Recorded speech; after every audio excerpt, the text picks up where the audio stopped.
Hi, it's John Hersey, CEO and founder of John Hersey International, with another contagious leadership tip. I was recently sitting on the back patio with my nephew Shane, 17 years old, and he had these bruises and cuts all over his legs. And I asked him, what's going on with the bruises and the cuts? And he said, mountain biking. Mountain biking in the desert. And I went, what is mountain biking in the desert? And he said he takes his mountain bike out to the desert here in Arizona, and he rides around, and he jumps over rocks and over boulders and over stuff, and sometimes he falls. And I thought, and I asked him, I said, Shane, why would you do that? I mean, why would you risk life and limb to do that?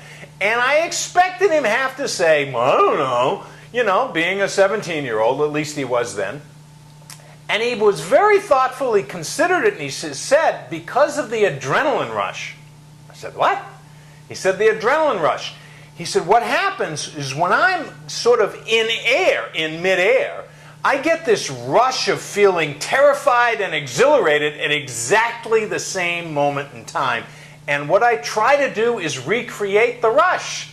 So I ride around and around and around. I've got this boulder that I want to jump over, but I ride around and around and around, and I think about the adrenaline rush, and I try to recreate it. And then, Uncle John, then I try to recreate the adrenaline rush in other parts of my life, at school, with girls, other things. And boy, what a leadership lesson that is. When's the last time you really learned something from a 17-year-old? Well, he's a great teacher.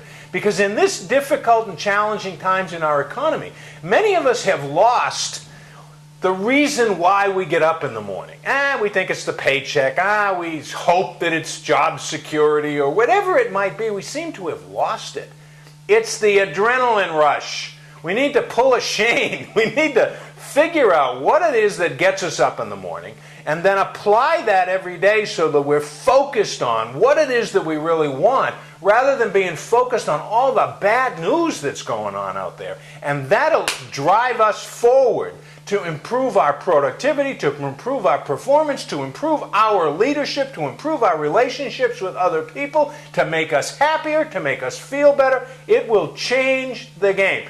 So, my advice and recommendation to you is go pull a Shane today. Figure out your adrenaline rush in your job and your life. It'll make a huge difference. Be well and be contagious.